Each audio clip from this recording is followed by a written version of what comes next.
When my girlfriend laughed and called me not boyfriend material, I didn't argue, I just sent every single thing she owned directly to her ex's front door. What came next was a war of lies, fake heirlooms, and one very expensive receipt. It's incredible how a single sentence can end a 2-year relationship. I didn't even see it coming until the words left her mouth. We were sitting on the couch last night, the TV playing something neither of us was paying attention to. I'd asked her a simple question: how was dinner with Nathan? Nathan is her ex. She'd been meeting him for closure coffees or catch-up dinners about once a month for the past 6 months. Every time I swallowed my discomfort. But this time she'd come home smelling of a specific cologne, the same one I'd noticed on her jacket a few weeks ago and ignored. I just wanted a straight answer. She looked at me, a small smirk playing on her lips, and then she laughed. She actually laughed. "Funny how jealous you get when I see my ex," she said, her voice dripping with condescension. "Maybe that means you're not boyfriend material." I didn't say anything. I just sat there staring at the wall behind her head. The words echoed in the silent room. She seemed to expect an argument, a plea, some kind of emotional reaction. When she didn't get one, she huffed, stood up, and went to the bedroom, slamming the door behind her. I stayed on the couch. I didn't follow. I didn't yell. I just replayed that sentence in my head. Not boyfriend material. It wasn't an accusation. It was a verdict. And I decided in that moment she was absolutely right. I wasn't boyfriend material, for her. So I ended it. The next morning she was already gone before I woke up, probably expecting me to spend the day stewing and then come crawling back with an apology for my jealousy. I didn't. Instead, I went to the storage facility and picked up a dozen large cardboard boxes. I spent the entire day methodically going through the apartment, packing up everything that belonged to her. Her clothes, her makeup, her books, the little decorative knickknacks she'd scattered around the place. I was careful. I wrapped her ceramic mugs in newspaper and placed her jewelry in a separate padded box. I didn't throw away anything, break anything, or keep anything. By 4 p.m., there were 12 boxes neatly stacked and taped by the front door. The final step was the most important.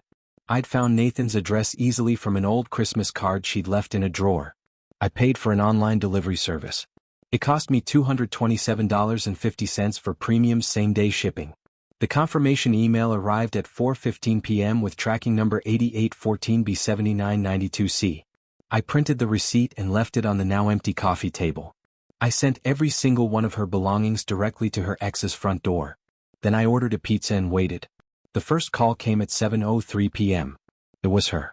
I let it go to voicemail. The message she left was panicked. "Where's all my stuff? What did you do? This isn't funny. Call me back right now." 5 more calls followed in rapid succession. I ignored them all. Then came the text. A flood of them.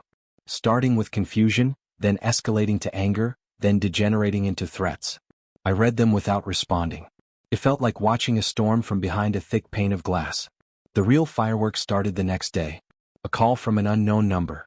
I answered and set my phone to record. It wasn't her. It was her mother. "I don't know what kind of sick game you're playing," she began. No hello, no preamble. "But you can't just throw Jessica out on the street. She has rights. She lives there. You have to let her back in to get her things." I listened patiently until she finished. "Good morning, Carol," I said calmly. "All of Jessica's belongings have been delivered to her. She should check with Nathan. As for her living here, I suggest you review the lease agreement for apartment 4B. There was a pause. "What does the lease have to do with anything?" she shot back, irritated. "Everything," I replied. "Jessica is not and never was on the lease. She was a guest, my guest, and her invitation has been revoked. This was the first major pillar of my plan, and I'd built it on a solid foundation. When we moved in together, I was the only one who signed the lease. She just started a new job and her credit wasn't great. So we agreed it would be simpler for me to be the sole tenant. At the time it seemed like a supportive gesture. Now it was my shield.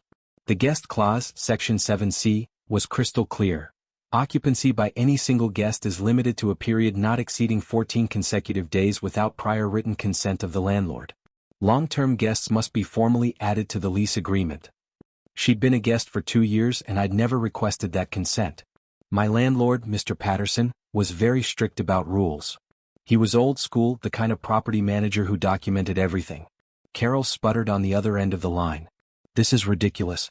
She paid rent." "No," I corrected her.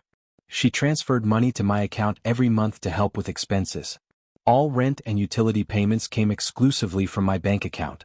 A fact I have receipts for. She has no financial ties to this property. I could hear her breathing, fury radiating through the phone. "You'll be hearing from our lawyer," she said and hung up. I immediately drafted an email. The recipient was Mr. Patterson. The subject line was simple: guest departure notification, apt 4B. In the body, I wrote, "Dear Mr. Patterson, this is to inform you that my long-term guest, Jessica Martin, has permanently vacated the premises as of yesterday, September 10th. Per our lease agreement, I remain the sole occupant of the apartment. Please let me know if you need any further documentation. Best, my name." I hit send at 11:32 a.m. The response came less than an hour later. "Thank you for the notification. Your file has been updated accordingly." I screenshot that email exchange. It was one more piece of evidence for my collection. For a few days everything went quiet. Eerily quiet. I started to think maybe they'd given up, that the lawyer threat was just a bluff. I should have known better. The next phase of the attack came from a different direction: our social circle. We had a core group of mutual friends, mostly two other couples, Chris and Lauren and Derek and Amy. We'd been close for years. On Thursday night, I got a text from Lauren. "Hey, can I call you? Something's come up." I agreed. She sounded hesitant. "Look," she began, "I don't want to get in the middle of this, but Jessica has been posting some really nasty stuff in our group chat.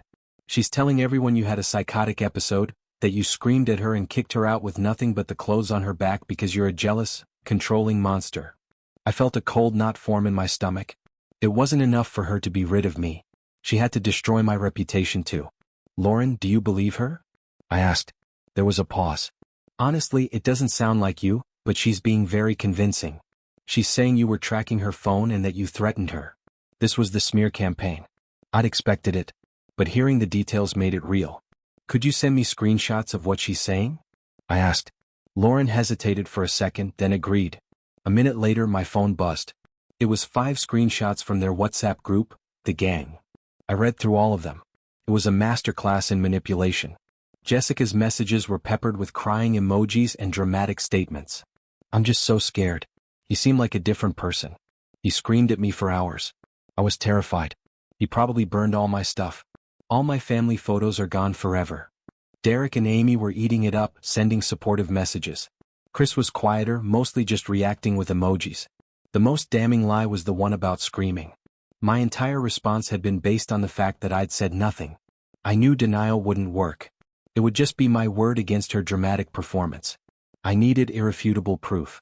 I spent the next hour crafting my response. It wasn't for the group chat. It was a targeted message to Chris and Lauren. I trusted them to be the most rational of the group. I wrote, "Hey guys, I'm not going to engage in a public argument, but I do want you, our closest friends, to know the truth. I'm attaching 3 things.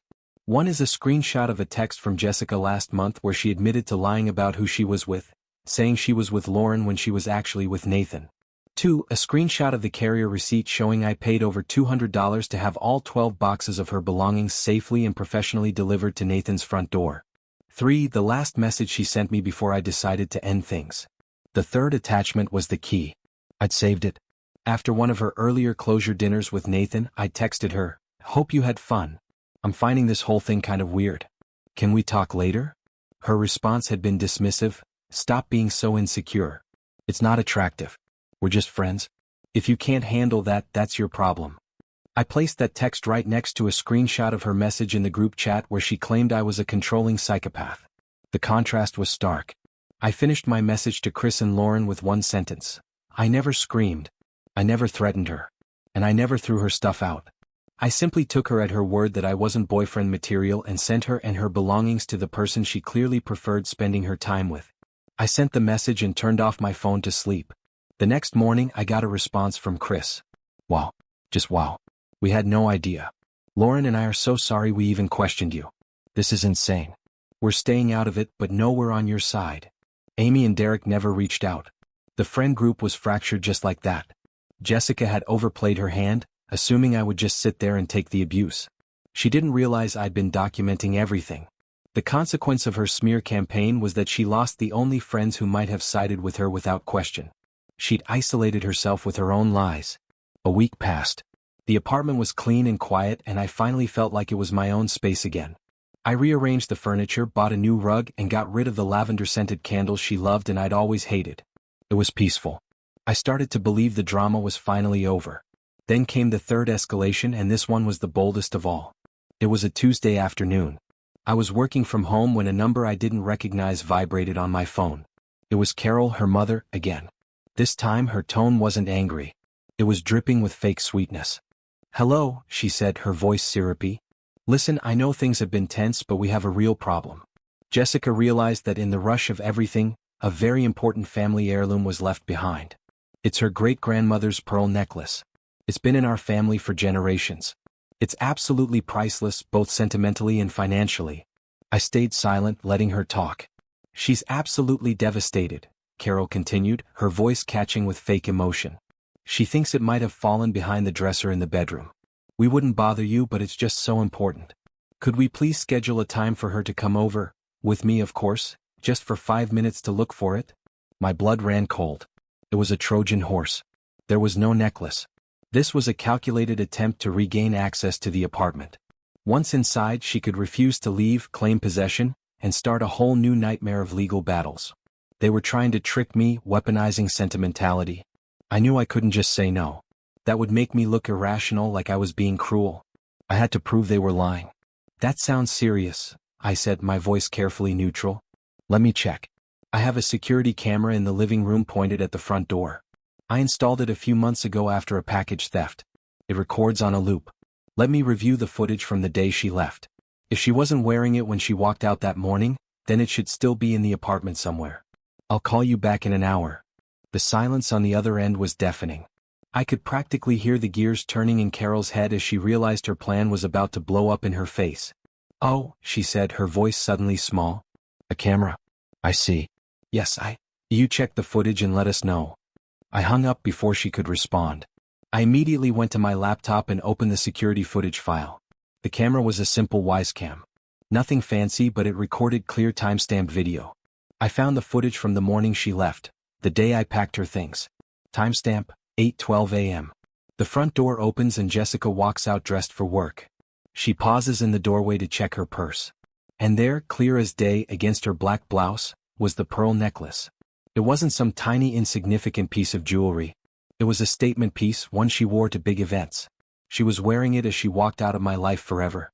I clipped the 15-second video, zoomed in on the necklace for a moment to make it unmistakable, and attached the video file to a new email. The recipient was Carol. The subject line was short and to the point: "Found it." In the body of the email, I wrote just one sentence: "Good news, the necklace wasn't left behind after all. See attached video from 8:12 a.m., September 10th. I hit send. There was no response. No text, no call, no follow-up email. Nothing. It was checkmate. I'd just proven with indisputable timestamp video evidence that not only was Jessica a liar, but her mother was complicit in the lie.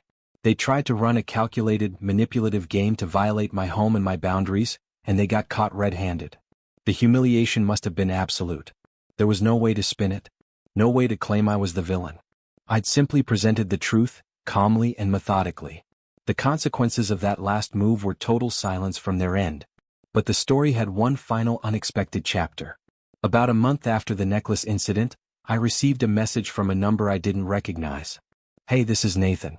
You don't know me, but you sent your ex-girlfriend's stuff to my place a while back." My first instinct was to block the number. I was done with all of this. But curiosity won. I responded with a single question mark. His reply came a minute later. "Just wanted to say thanks. That was the craziest, most revealing thing that's ever happened to me. She showed up at my door that night screaming about you, then tried to move into my guest room. It took me 2 weeks to get her out of there. She's a lunatic. You dodged a nuclear missile, man." I stared at the text. I hadn't considered Nathan's perspective in all of this. He wasn't just the ex. He was the unwitting recipient of my revenge. He was the last piece of collateral damage in Jessica's campaign of chaos. I typed back, "Sorry you got dragged into this. Hope it's all sorted now." His final text was the real closure. "All sorted." Blocked her on everything. Realized how much I needed therapy after we broke up the first time. Your little delivery service was like the world's most expensive reminder. Thanks, man. I read his message and felt a wave of finality. It was truly over. The drama exhausted. The lies exposed. The bridges burned to ash. Her attempts to control me, slander me, and manipulate me had all failed because I refused to play her emotional games. I relied only on facts, evidence, and the terms of our agreements. I blocked Jessica's number. Blocked her mother's number. I walked to the kitchen and poured myself a whiskey, savoring the deep and simple silence of what was mine.